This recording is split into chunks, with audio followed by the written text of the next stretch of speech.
Feu rouge, feu vert, le pont de verre, la roulette russe.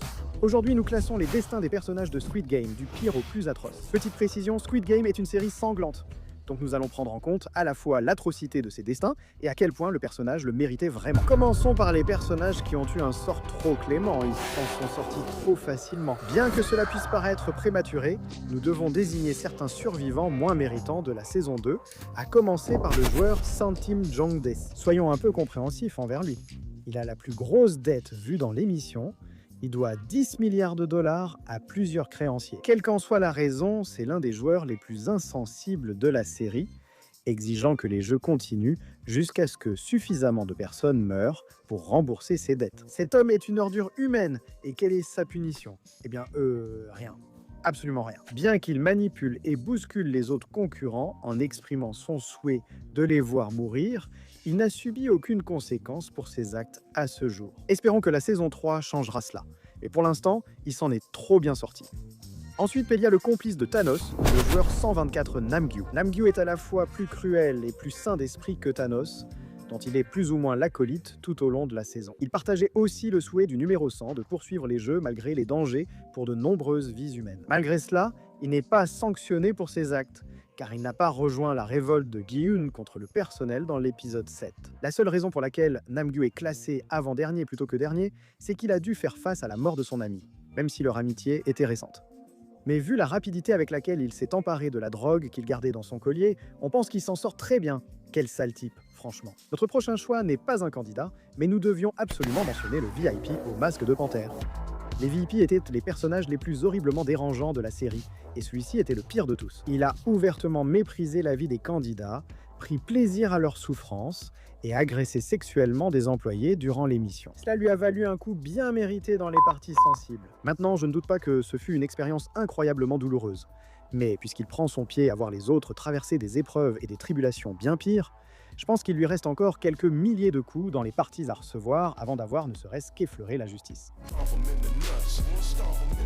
Dans cette catégorie plus courte, on trouve le vieil homme en apparence attachant, le joueur numéro 1, Oilnam. Sans l'épisode 9 de la saison 1, sa mort aurait sans doute été la plus triste de la saison, selon nous. Mais ce vieil homme, d'apparence innocente et gentille, était un monstre ayant envoyé des milliers de personnes vulnérables à la mort, simplement par ennui. Je ne pense même pas que Saul Goodman pourrait trouver un argument pour expliquer pourquoi la logique tordue de ce type aurait du sens. Malgré toutes les souffrances qu'il a infligées aux autres, Oilnam a pu passer ses derniers jours exactement comme il le voulait, à jouer à des jeux avec des gens pour lui rappeler l'enfant innocent qu'il était autrefois. Je reconnais que mourir d'une tumeur au cerveau est horrible, et pour quelqu'un d'autre, il aurait été bien plus bas dans le classement. Vu tout le mal qu'il a fait et la façon dont il a vécu luxueusement ces dernières semaines, on peut dire qu'il s'en est plutôt bien sorti. Mais c'est ainsi. Malheureusement, les pires individus cachent parfois leur mal derrière une façade innocente et échappent à la justice grâce à l'argent. Les personnages suivants n'ont pas eu cette chance et ont dû vivre avec les conséquences de leurs actes. Nous appellerons cette catégorie les personnages vivants, mais traumatisés.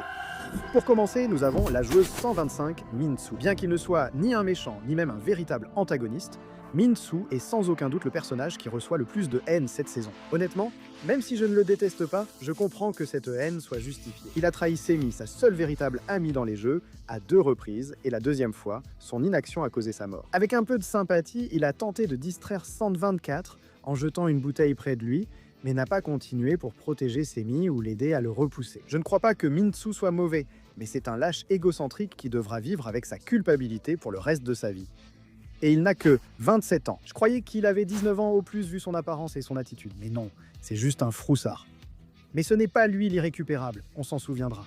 D'un lâche à un autre. Ensuite, nous avons le joueur numéro 3, 188, Kong Deo. Cet ancien marine semblait être l'un des atouts les plus précieux pour la révolte de Ji-Eun dans l'épisode 7, et malgré sa peur, il a fait de son mieux pour se battre aux côtés de ses amis. Jusqu'à ce qu'il perde courage et n'ose rendre les chargeurs pleins de munitions à ses alliés. Pour être compatissant envers Deo, il est évident qu'il subit une sorte de crise de panique et peut-être même un trouble de stress post-traumatique.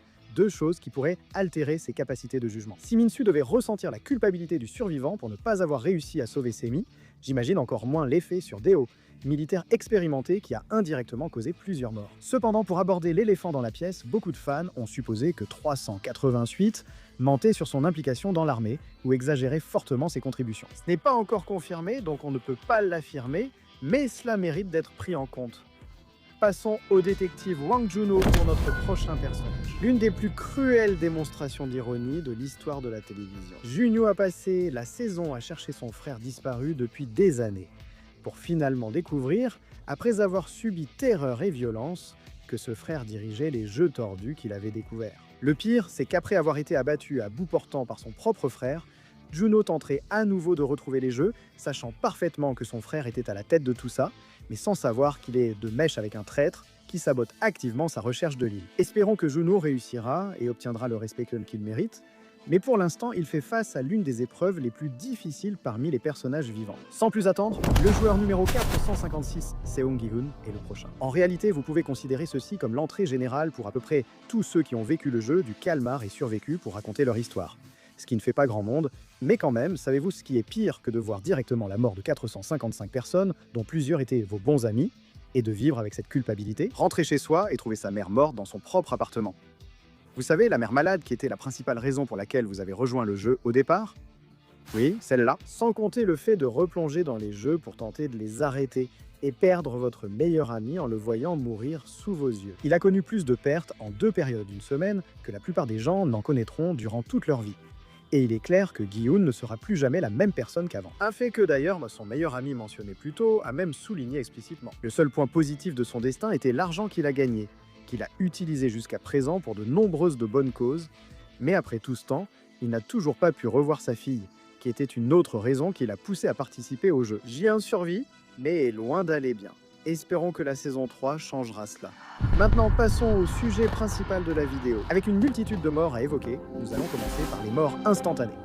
Pour ouvrir cette catégorie, il y a le joueur 324 de la saison 1. Vous vous rappelez sûrement de Seth, éliminé en premier car il ne prenait pas le jeu au sérieux. Pour sa défense, il n'avait vraiment aucune raison de penser qu'il devait prendre un jeu de cours de récréation au sérieux, ce qui explique pourquoi nous le plaçons aussi bas dans le classement. Parfois, une piqûre chez le médecin fait moins mal si on ne sait pas que l'aiguille arrive. Cette mort ressemble à cela. 324 n'avait aucune idée du danger dans lequel il se trouvait, et au moment de mourir, il pensait simplement qu'il jouait à un jeu idiot pour découvrir que ce jeu n'avait rien d'idiot. Ensuite, la joueuse 396 Kangmina de la saison 2 ne pensait pas non plus que les jeux étaient vraiment dangereux pour elle ou les autres. Malgré l'avertissement de Gi-hun sur la vraie nature du jeu, elle, comme beaucoup, a refusé d'y croire. Mais si ce n'était pas Gi-hun, elle l'aurait vite découvert quand Thanos lui a dit qu'une abeille s'était posée sur elle, la faisant paniquer et être la première éliminée de la saison 2. Alors que sa mort a été tout aussi instantanée que celle de 324, celle de Mina, a été un peu plus douloureuse simplement parce qu'elle aurait facilement pu s'en sortir si ce n'était pas à cause de cette abeille. Je pense que c'est le vrai cerveau des jeux, mais je m'égare. Passons à la dernière mort, celle du recruteur, qui fut instantanée. Bon débarras. Ce type non seulement travaillait comme membre du personnel des jeux du calmar, mais il était fier de sa propre nature sans cœur, jouant souvent à des jeux avec quiconque tombait entre ses mains, ce qui finissait par leur mort. Jouer avec Gi-hun allait cependant être sa dernière erreur. Après avoir déversé ses traumatismes pendant quelques minutes, il a proposé l'idée d'une partie de roulette russe, durant laquelle, il faut lui reconnaître ce mérite, il a pleinement respecté les règles et s'est tiré la balle directement dans la tête. Puisqu'il est mort instantanément pour des raisons évidentes, sans parler du fait qu'il est mort comme il l'avait choisi, il faut dire que sa mort, bien que très satisfaisante, n'était en rien aussi cruelle que celle que ses collègues ont subie année après année. Voici les personnages qui méritaient une fin amère et les morts atroces qu'ils ont eues avant d'évoquer les nombreux moments déchirants. Peu importe comment il est mort, on peut dire que tout ce qui aurait tué le joueur Santin Jung Gyoksu était absolument mérité. Cet homme n'était rien d'autre qu'un psychopathe violent et sadique. Il a fait sa dernière erreur en refusant d'avancer dans le jeu des dalles de verre, forçant sa compagne, Han Minyo, à passer devant lui. Mais elle n'a jamais dit qu'elle n'emmènerait pas Joksu quand le couple a fait une chute mortelle. La seule raison pour laquelle cette mort n'est pas plus bas dans le classement, bien qu'elle soit très satisfaisante pour au moins l'une des parties, c'est qu'elle fait partie des rares à ne pas être visiblement sanglante à ce stade. Nous ne voyons pas l'impact réel de la chute, mais au moins, nous avons vu l'impact émotionnel de la petite insulte de Minyo, donc c'est mieux que rien. Nous hésitions à classer le joueur 218, Cho Sung-gi, dans cette catégorie. On peut dire que c'est le principal méchant de la première saison, et certainement le personnage le plus clivant. Sung-woo a été responsable du plus grand nombre de morts parmi les personnages principaux du casting. Enfin, du côté des participants qui n'étaient pas Ilnam. Bref, le point, c'est qu'il a tué beaucoup de gens, d'accord? Il y a eu sa trahison déchirante envers Ali, que l'on pourrait considérer comme un mal nécessaire, puis plus tard son meurtre de sang-froid de Sebiok, qui était déjà mourante, et je ne pense pas que même ses plus grands défenseurs auraient essayé de justifier cela. Sung-woo finirait par perdre face à Gi-hun lors du fameux jeu du calmar. Mais Gi-hun, étant un ange, lui propose quand même d'épargner sa vie, prêt à rentrer chez lui avec son vieil ami malgré tout ce qu'il avait fait. Mais Song-woo, incapable de se pardonner, se poignarderait poétiquement au même endroit, dans le coup qu'il avait utilisé pour tuer Sebyok, mourant avec juste assez de temps pour supplier Gi-hun de veiller sur sa mère âgée. Il est peut-être mort comme il l'entendait, mais cela restait l'une des morts les plus sanglantes de la première saison. Maintenant, en parlant de sang, parlons du grand gagnant dans la catégorie du personnage qui m'a le plus souvent forcé à détourner les yeux de l'écran, le joueur 111 Byung-gi. C'était le fameux docteur de la première saison, qui aidait le personnel à prélever des organes sur les joueurs mourants contre des infos sur les prochains jeux. C'est déjà quelque chose d'incroyablement dépravé à faire. Et cela a accru le stress de 111, son sentiment de culpabilité et son sérieux manque de sommeil. Après une procédure particulièrement difficile, les gardes lui disaient qu'il n'avait aucune information sur le prochain jeu, ce qui poussait le 111 à craquer et à menacer de tous les tuer s'il ne trouvait pas l'information qu'il voulait. Ce qui, au final, ne menait à rien. Enfin, à rien. Cela a abouti à ce que Byung-gi se fasse abattre par un des gars en rose et soit pendu comme une guirlande de Noël. Je ne suis pas sûr que c'était ce qu'il recherchait. Cependant, une mention du complice inoubliable de Deok-soo et du personnage préféré, le joueur 278, Symbiose. Vous vous rappelez peut-être de lui comme celui qui n'était pas le larbin de Deok-soo, mais l'a trahi au jeu des billes. Ce gars était ravi de tuer son allié. Alors quand Deok-soo a gagné, le 278 a fait un dernier revirement en fuyant lâchement, perdant le peu de dignité qu'il lui restait. Si ça peut te consoler, 278, il ne t'en restait pas beaucoup. Et pour finir avec les morts méritées, on ne peut pas oublier le légendaire joueur 230 Thanos. L'aimer ou le détester. Thanos était indéniablement un narcissique psychotique, comme si le 324 était à la fois sadique et charismatique pour réussir dans la compétition. Mais il a commis une erreur fatale en harcelant Minsu dans les toilettes pour avoir voté la fin des jeux. Cela a déclenché une bagarre générale entre lui et le 333. Alors que Thanos étranglait son ennemi juré, le youtubeur Crypto, il a eu une mort lente quand une cuillère fourchette lui a transpercé la gorge, le laissant agoniser, répandre du sang sur son meurtrier et ramper après lui pour se venger. Être soudainement réduit en poussière n'a pas l'air si terrible, non? Bill a apprécié la satisfaction apportée par la mort de ce dernier méchant. Cette catégorie regroupe les personnages morts brutalement et injustement, des morts atrocement tragiques. Nous commençons cette catégorie avec la joueuse 212 Han Min-young. Déjà mentionnée car elle est morte comme Jok-soo. La différence, c'est qu'au lieu de partir en pleurant, Min-yeo a eu l'audace de s'accrocher à son ex-amant et de l'entraîner avec elle dans les abysses, ou au moins jusqu'au sol. Bien qu'une chute de cette hauteur aurait presque certainement suffi à la tuer sur le coup, et que sa mort avait eu lieu selon sa propre volonté, Han Min-yeo ne méritait tout de même pas de mourir. Elle était grossière, rancunière et manipulatrice, mais pas mauvaise. Elle a même sacrifié sa vie pour éliminer la personne la plus répugnante de la compétition. Je ne dis pas que Han Min-yeo est totalement victime de circonstances, mais elle mérite sa page de héros sur le wiki. Vas-y ma grande. À propos des morts tragiques choisies par leurs victimes, voici le joueur 240 Ji-young. Cette entrée se passe presque de présentation. La mort du 240 fut l'une des plus marquantes et tragiques de la série, sa première amie choisissant délibérément de perdre au jeu des billes pour sauver Sebyok. Selon Ji-young, Sebyok avait une raison de survivre au jeu, alors qu'elle, Ji-young, n'avait personne. Sa mère a été assassinée par son père, qui a ensuite été, de façon compréhensible, tué par sa fille, laquelle est devenue complice de centaines d'autres meurtres et victime d'un traumatisme qui ne la quitterait jamais. Finalement, elle s'est confiée sans crainte de jugement, à partager ses espoirs et rêves, et à terminer sa vie en la remerciant d'avoir été présente ces dernières heures. Cela pourrait être une mort instantanée, mais elle est trop triste pour ne pas la mentionner ici. C'est sûrement la mort la moins sanglante à venir, mais il faut citer la mère de Jihan, Ko Bao-soo. Nous avons mentionné sa mort plus tôt, car sa lutte contre le diabète a été un facteur majeur dans la décision de Gi-hun de retourner au jeu du calmar au départ. Après tout son labeur, Ji-hun est rentré et a trouvé sa mère décédée dans leur maison. Et honnêtement, si on y réfléchit, cela prouve qu'une mort n'a pas besoin d'être sanglante pour être absolument brutale. Réfléchis-y, Ji-hun s'est battu pour obtenir l'argent nécessaire au traitement de sa mère. Mais tout son traumatisme et toute sa souffrance ont semblé n'avoir servi à rien, puisque sa mère n'a même pas tenu jusqu'à la fin de la semaine. De plus, son diabète était si grave que les médecins pensaient à amputer son pied, donc nous doutons que ce soit une mort rapide et sans douleur. Ensuite, il y a la mort récente du joueur 390 Park Jong-bae. Ce gars est passé d'un personnage oubliable en saison 1 à l'un des meilleurs en saison 2. Regarde où cela l'a mené. Il a traversé toutes les épreuves et tribulations du jeu du calmar.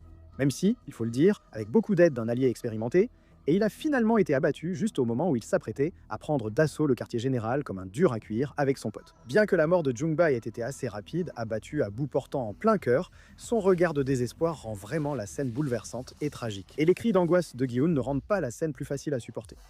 Même s'il est l'un des personnages les plus secondaires de cette saison, nous devons tout de même mentionner le joueur 246, Gyung-Seok. Il a l'une des raisons les plus admirables d'avoir rejoint le jeu, au départ, désespéré de payer n'importe quel traitement nécessaire pour combattre une forme rare de cancer du sang de sa fille. Mais même sous la surveillance secrète de Kung No-Yur, qui s'était pris d'affection pour sa fille, cela ne l'a pas sauvé.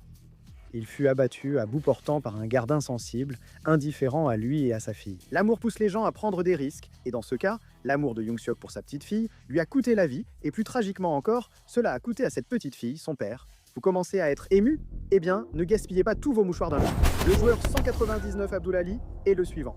Squid Game regorge de trahison, mais celle-ci est de loin la plus marquante de toutes. Ali était un homme qui plaçait la dévotion envers ses proches au-dessus de tout, ne participant au jeu à l'origine que pour pouvoir subvenir aux besoins de sa femme et de son fils. Étant donné le lien que les deux avaient tissé à ce stade, il avait toutes les raisons de croire que Sang-woo était sincère dans sa volonté de s'assurer qu'ils s'en sortent tous les deux vivants pour finalement se retrouver victime d'un sale tour qui lui a coûté la vie. L'expression de trahison résignée sur le visage d'Ali est bouleversante. Aussi brutal que soit Squid Game, ils ont eu la gentillesse de nous épargner cette scène, ne montrant que la culpabilité refoulée de Sang-woo après sa trahison. Mais ce que cette mort n'a pas en brutalité directe, elle le compense largement en chagrin pur, surtout quand on pense que sa femme et son enfant ne sauront probablement jamais ce qui lui est arrivé. Il nous reste encore 6 morts à évoquer, et si ce chiffre ne vous dit rien, la saison 2 n'a pas été de tout repos. Entrons dans le cas du joueur 95 Young-mi. Proche ami de Hyunju au point de l'appeler même Unni, Young-mi était connu pour être une vraie crème qui, comme toute personne raisonnable, voulait juste sortir d'ici au plus vite. Young-mi était bien plus anxieuse que la plupart des autres concernant sa situation, ce qui a rendu sa mort d'autant plus douloureuse. Elle a presque survécu jusqu'à ce que 333 lui prenne sa place après qu'elle ait été séparée du groupe, menant à l'une des morts les plus déchirantes de la saison, ses supplications étant interrompues par un coup de feu qui a éteint la vie dans ses yeux. Oui, et nous ne sommes pas encore dans le top 5. D'accord, nous sommes dans le top 5.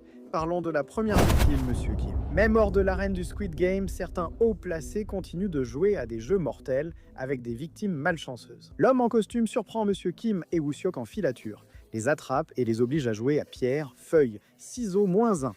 Le perdant doit jouer à la roulette russe. Squid Game est une série violente, marquée par des meurtres et parfois de la torture, donc c'est dire à quel point c'était la représentation la plus intense de la peur brute de toute la série jusqu'ici. Les deux hommes attachés et bâillonnés hurlent, transpirent et pleurent.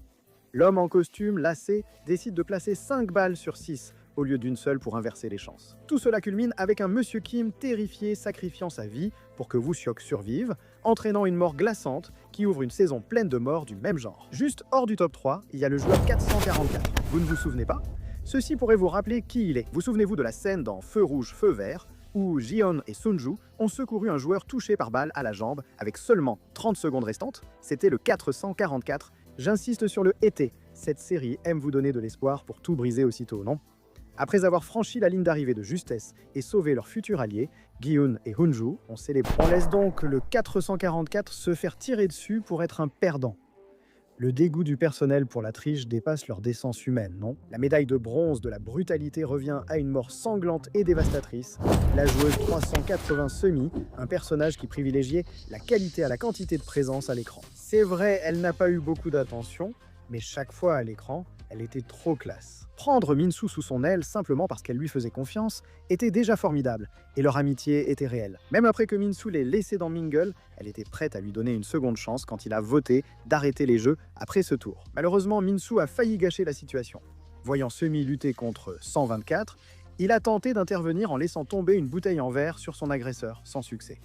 Eh bien, j'ai fait tout ce que je pouvais faire. Il a abandonné. Sa peur était compréhensible, mais le voir détourner les yeux pendant que sa seule amie se faisait poignarder à mort était révoltant et déchirant.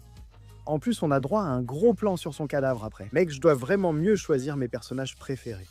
On aurait tous dû l'apprendre grâce à la médaillée d'argent de la brutalité, la joueuse 67, Kyung Se-byuk. Même sans tenir compte du fait que Se-byuk, transfuge nord-coréenne tentant de réunir sa famille au sud, a eu l'une des vies les plus difficiles avant le jeu. Sa mort demeure une tragédie, même comparée à celle de ses camarades. Après toute une saison de douleur, de traumatisme, de chagrin et de survie à travers le sang, la sueur et les larmes, Sebiok a atteint l'avant-dernier tour, mais pas avant d'avoir été poignardé par un éclat de verre à cause du pont de dalle, de verre explosif, ce qui était évidemment totalement nécessaire de la part des concepteurs. Elle a perdu beaucoup de sang dans l'accident, se soignant juste pour survivre, et n'a pu recevoir des soins médicaux qu'après l'intervention de Gion. Gion a malheureusement laissé la fille seule pour chercher de l'aide, permettant à Seongwoo de la tuer alors qu'elle était déjà condamnée. En réalité, Sebiok coche toutes les cases des morts les plus tragiques de la liste. Elle était désespérée de subvenir aux besoins de ses proches, elle est devenue une personne plus compatissante grâce à son expérience dans les jeux, et elle s'était même fait des amis qui tenaient vraiment à elle. Mais ce qui rend sa disparition encore plus atroce que les autres, c'est qu'elle n'est même pas morte parce qu'elle a perdu à un jeu ou quoi que ce soit de ce genre. Elle a survécu à tout, de la bagarre de minuit au tir à la corde, jusqu'à l'épreuve précédente des dalles de verre, pour finalement mourir à cause d'un acte d'égoïsme de sang-froid, alors qu'elle était au plus vulnérable. Il est difficile d'imaginer une fin plus déchirante pour son histoire. Et franchement, il n'y a pas de mort qui surpasse la sienne. Cependant, il y en a un grand nombre. La brutalité maximale touche les victimes de prélèvements d'organes. Vous vous rappelez du joueur 111, un trafic parallèle de prélèvement d'organes avait lieu pendant le jeu du calmar. Des organes? Vous voyez, certains joueurs n'ont pas eu de chance et ont survécu après avoir été abattus lors de leur élimination, et ces prédateurs en rose ne vont certainement pas faire preuve d'humanité en abrégeant leur souffrance. Non, ils doivent en tirer profit, mon gars. Une fois marqués d'une croix tracée avec du sang, ils les envoient pour qu'on leur prélève leurs organes. Tu es l'un des enfants les plus sains que j'ai vus, avec des organes très abondants. D'après la façon dont certains de ces gardes en parlent, il semble que le fait que les victimes soient conscientes pendant l'opération, ou même qu'elles se réveillent en plein cauchemar pendant le processus, était une chose courante. Cela n'arrive peut-être à aucun personnage nommé, mais réfléchissez-y un instant. Ces joueurs ont failli être tués par balle par les gardes en rose, survivant juste assez pour voir qu'ils étaient placés dans des cercueils et envoyés vers une mort dans les flammes. Ou du moins c'est ce qu'ils croyaient. En réalité, ils étaient envoyés sur une table d'opération où, trop faibles pour se défendre, ils n'avaient d'autre choix que d'endurer l'indicible douleur d'être ouverts, de se faire arracher les organes, puis, s'ils avaient la chance, de mourir avant de souffrir davantage. Tout à coup, l'incinérateur ne semble plus si terrible, n'est-ce pas? Sacrée série.